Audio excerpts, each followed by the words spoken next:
Today we are going to see about leadership, that is the third element of directing. Leadership. Leadership is a art of motivating a group of people to act towards achieving a organizational goal.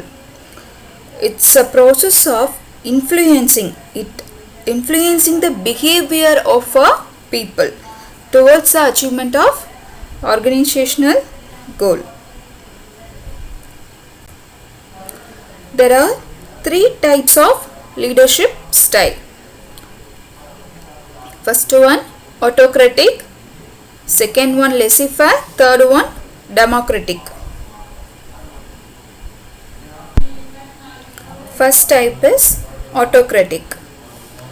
Autocratic leader centralizes all the decision making power and he has a complete control over his subordinate. For example, you are a autocratic leader.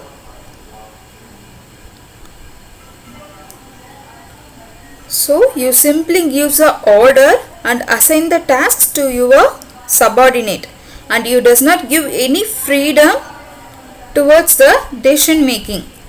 So it is like a bossing people around. It means you didn't consider your employee. Whatever thing you decide, that only your employee have to follow.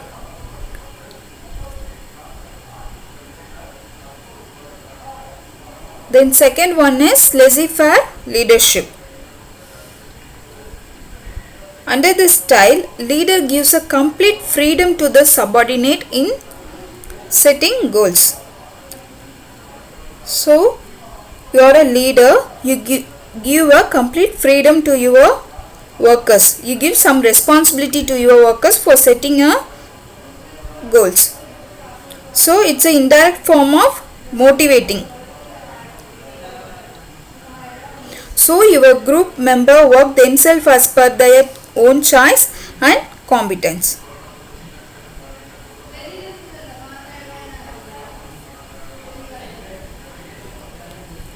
Third one is democratic leadership.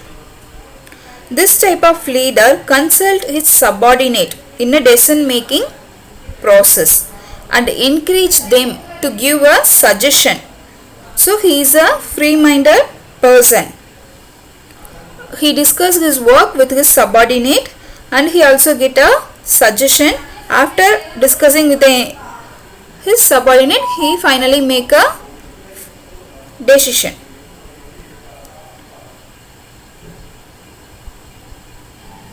These are the three types of leadership style. Next we are going to see about communication. Communication is a process of exchange of ideas. If you have an idea, you exchange your idea with your friends, neighbors or your parents. So it's a way of communication. You will express your ideas, views or feelings to someone between a two or more person for their common understanding. Here you are going to see about elements of communication process. First element is sender. Sender means if you are a sender, if you are a person, you want to convey your thoughts or some message or some ideas to someone. It comes under the category of sender. Then encoding. Encoding, it is a process of converting a message into communication symbols. So encoding is a process of converting a message into a proper word, pictures or some symbols for the better understanding by the receiver. After the sender sends some message in a encoding language, then it moves to media. Media is a path of communication channel. Then decoding. Decoding is a process of translating the encoding message into the effective language that it is understandable by the receiver. Finally, it reaches the receiver. Receiver is a person who receives the message. Then feedback. After receiver receives the message, he give a proper feedback to the sender. Then finally a noise. Noise is any abstractions. For example, poor telephone connection or faulty decoding. It means attaching some wrong meaning message, etc. For example, if you want some send some messages to your friend, you have to decide what type of message you want to send, what are the symbols, what are the words you are using in the message is very important. Next is types of communication. There is two types of communication. First one is formal and informal. Formal communication is nothing but a official communication. It's fully officially the communication full and full the communication in a official way. Then informal communication is a casual and unofficial communication. So it is the communication takes place without following the formal lines of communication. There are four types of formal communication. First communication is downward communication. The flow of information from a higher level to lower level is called a downward communication. That is the communication between the superior to subordinate regarding some policies, procedures, order. This all comes under the category of downward communication. Okay. Upward communication. It is refers to the flow of information from lower level to higher level. That is the information flow from subordinate to superior. For example, some suggestion, some complaints or some report is given by the subordinate to the superior. It comes under the category of upward communication. Then third type of communication is horizontal communication. The flow of information between the people of different department, but they are working in a same level. For example, the production manager communicate with the marketing manager regarding the exchange of information of the raw material, how they are producing the goods, etc. At what time they will complete their production. So it's nothing but the communication between the different department, but they are working in a same level. Okay. Diagonal communication. It's between the person holding different level of authority in different department. So for example, the foreman communicate the marketing manager. So it says that exchange of information between the people holding a different levels of authority in different department. The foreman will communicate the marketing manager. Networks of formal communication. Here we listed 5 networks. First one, single chain network.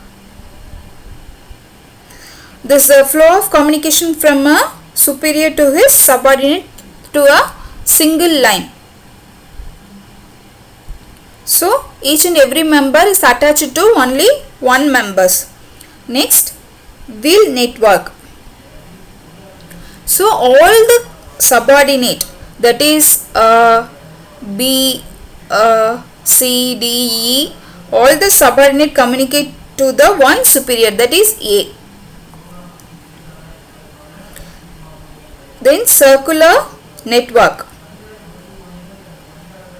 It moves in a circular way. Each person can communicate with his two adjoining colleagues.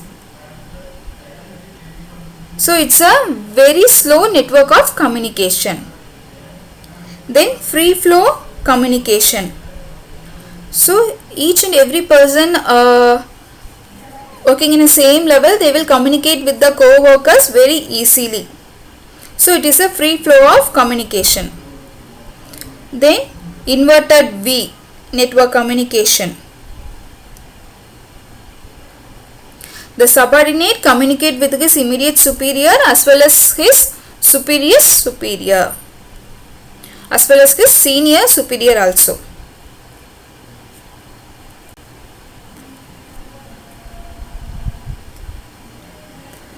Information system of communication is generally referred as a grapevine pattern of communication.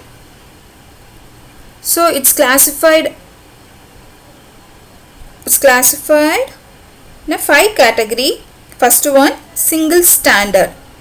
So the information passes from only one person to another person. Second, gossip. You already know about this.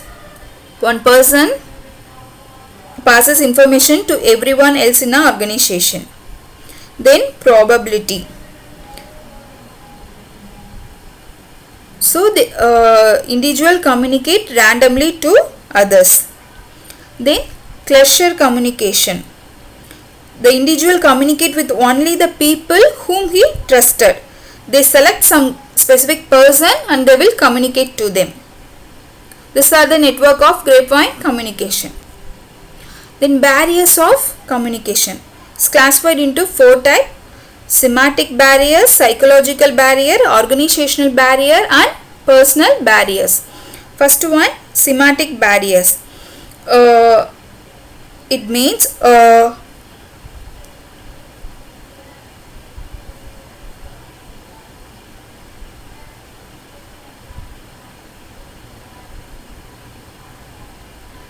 there is some problem in the observation of the process of encoding and decoding of message in the word.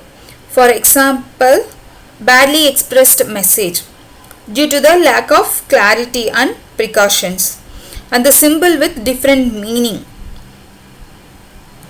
So faulty translation and then unclarified assumption, body language, this all comes under the semantic barriers. Then psychological barriers. For example, suppose a person want to communicate something to the higher authority. That time he is not in a good mood. A worried person cannot communicate properly, or the angry receiver cannot understand the real meaning of the message.